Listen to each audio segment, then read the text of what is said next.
Jenderal Ahmad Yani diperintahkan untuk bertanya kepada para kiai sesepuh yang ada di Buntet oleh Bung Karno. Apa yang ditanyakan? Beliau diperintahkan untuk bertanya, apakah para habaib itu keturunan Nabi, para kiai? Nah, ditanya kan begitu.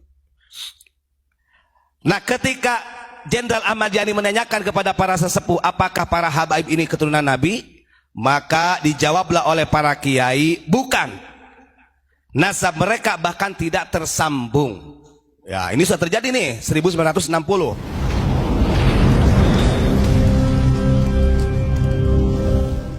Assalamualaikum warahmatullahi wabarakatuh.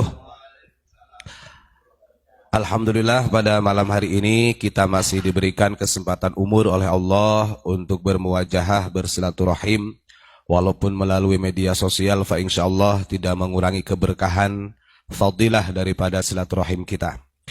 Ini taufiknya masih apa yang disampaikan oleh Gus Ilyas tadi. Kalau orang-orang yang memang berilmu dan mempunyai akal yang cerdas, itu tentunya akan ada tabayun ke sini. Ya, minimal melalui telepon tetap diangkat. Alhamdulillah, beberapa hari ini kita dapat beberapa telepon yang ingin bertabayun mengenai tentang pendidikan pesantren, kemudian ajaran yang katanya unik ini Wahabi lah, kemudian dari kajian-kajian Abu Yamamah Gufron, dan alhamdulillah setelah ditabayunkan dan mereka juga bisa memahami. Itulah salah satu ciri khas daripada warga Nahdliyin yang sebenarnya. Terus kemudian kemarin ada seperti yang nanya ketika Ustaz Abdul Mujib mengatakan awwalu ma yatakallamu Adam alaihi salam bisuryaniyah, bahasa pertama kali digunakan oleh Nabi Adam adalah bahasa Suryani. Ada yang menyangkal itu referensi dari mana katanya. Monggo panjenengan buka dalam kitab Fathur Rabbani karya Tuan Syekh Abdul Qadir Jailani di babut tauhid, di situ ada. Bahkan kalau orang-orang pesantren ketika mengkaji kitab Baijuri itu ada di babu mayata'allaqu bil mayyit. Itu Syekh Jalaluddin Asyuti, beliau membuat syair, kebetulan dinukil oleh Syekh Ibrahim Al-Bajuri. Dalam nukilannya beliau lebih sadis lagi, karena menukil dari gurunya Syekh Bulqini, yang berbunyi begini, wa min ajibi ma taral ainani anna su'al al-qabri bisuryani. Wah, ini, coba kalau memahami itu. Jadi, wa min ajibi ma taral ainani anna su'alal qabri bisuryani afta bidhaka syaikhunal bulqini walam arahu li ghairi min aini. Artinya begini, ketika ada orang yang memang tidak suka dengan bahasa Suryani, jangan dibelok-belokkan. Ada bahasa Surikiti lah, bahasa Suryono lah. Nah, itu sebenarnya kan membahayakan. Karena bagaimanapun bahasa Suryani ini diakui dan masyhur di kalangan para ulama. Dari beberapa fatwa ulama, bahasa Suryani ini tidak baku seperti bahasa Indonesia satu. Abjadnya juga ada beberapa perubahan. Monggo makanya main ke sini, kita tunjukin abjadnya seperti apa. Yang disampaikan oleh Al-Imam Jalaluddin Asyuti, beliau mendapatkan fatwa langsung dari gurunya Syekh Bulqini, bahkan lebih ngeri lagi nih. Bukan hanya sekedar bahasa Suryani ini menjadi bahasa pertama Nabi Adam. Wa min ajibi ma taral ainaini anna su'alal qabri bisuryani. Loh, ngeri lagi. Yang disampaikan oleh Al-Imam Jalaluddin Asyuti, ada sesuatu yang saya sungguh mengagumkan.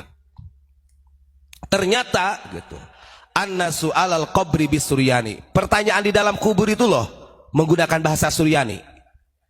Dan ini yang menyampaikan itu adalah imam, seseorang yang memang Anda percayai dalam tafsir. Mau protes?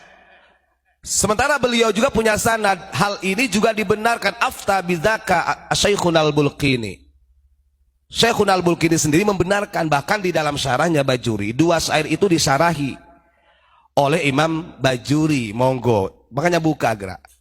Di situ beliau menjelaskan bagaimana cara pertanyaan di dalam kubur yang menggunakan bahasa Suryani. Itu dijelaskan. Nah, harusnya ketika dalam hal ini, saya sudah mengatakan beberapa kali, ingat bahwa karya-karya Abu Yamamah Ghufran ini memang bermula dari Abjad Suryani. Nah, itu yang kami nih. Dari Abjad Suryani itulah yang ditulis oleh Abu Yamamah Ghufran. Kemudian kita para dewan di sini mengambil satu persatu dari mufrodat, dari abjad bahasa Arabnya. Kita koreksi, kemudian jadilah mufrodat. Setelah jadi mufrodat baru jadi suatu makalah yang menggunakan fushah. Nah, kalau sekarang kalau kamu baca gampang, sudah menjadi bahasa Arab. Dan itu sebenarnya kenapa Abu Yamamah Ghufran membuat dengan Abjad Suryani ini, mengenalkan Pak, justru memberikan kecerdasan supaya masyarakat Indonesia ini cerdas. Ada ilmu yang sangat mahal, ada ilmu yang sangat luar biasa yang sampai dini hari tidak ada yang berani mengungkap hal ini. Kan begitu.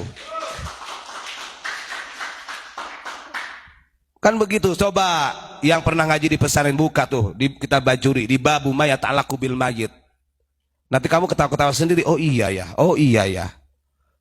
Kan begitu. Nah, ini karena orang ini tidak begitu memperhatikan. Ya wallahu alam, nggak tahu memang itu dikaji atau enggak sama mereka juga. Kadang-kadang kan ada orang, apa itu bahasa Suryani? Itu ya, itu harus dipahami. Terus kemudian dari beberapa orang yang sudah kita jelaskan juga, ketika mereka yang ingin bertanya benar-benar tabayun kita jelaskan. Bahkan saya kasih saran juga, monggo kalau pengen lebih jelas lagi datang ke pesantren. Kita tunjukkan tulisannya Abu Yamamah Ghufran yang pertama kali sebelum menjadi kitab. Sebelum menjadi kitab seperti ini, sebelum menjadi kitab kuning seperti ini, kan begitu. Biar tahu gitu. Dan kemarin saya juga sampaikan, jangan kira loh, kitab ini yang permulaannya dengan Abjad Suryani yang kemudian diterjemahkan dengan bahasa Arab dan bahasa Indonesia, ini sudah dibaca loh sama beberapa kiai, termasuk Kiai Haji Ma'ruf Amin. Gitu. Nah, itu satu ya. Yang kedua, saya ingin membaca sejarah ini. Kebetulan ada yang ngirim sejarah ini, monggo ya. Di tahun 1960, ini yang Suryani sudah sekira cukup. Ini sejarah. Di tahun 1960, Buntet Pesantren pernah kedatangan salah satu jenderal yang bernama Ahmad Yani. Saya ulangi lagi. Di tahun 1960, Buntet Pesantren kedatangan salah satu jenderal yang bernama Ahmad Yani. Beliau adalah utusan Presiden Soekarno dan diterima langsung oleh Dewan Sesepuh, di antaranya Kiai Haji Mustamid Abbas, Kiai Haji Khawi, Kiai Haji Zaini, Kiai Haji Ahmad Zahid, dan lain-lain yang termasuk senior-senior mustasyar di NU. Apa keperluannya Ahmad Yani yang diperintahkan oleh Bung Karno ke Buntet menemui para sesepuh kiai yang ada di Buntet, termasuk mustasyar NU? Jenderal Ahmad Yani menyampaikan salam pertama kepada para sesepuh, para kiai yang ada di Buntet.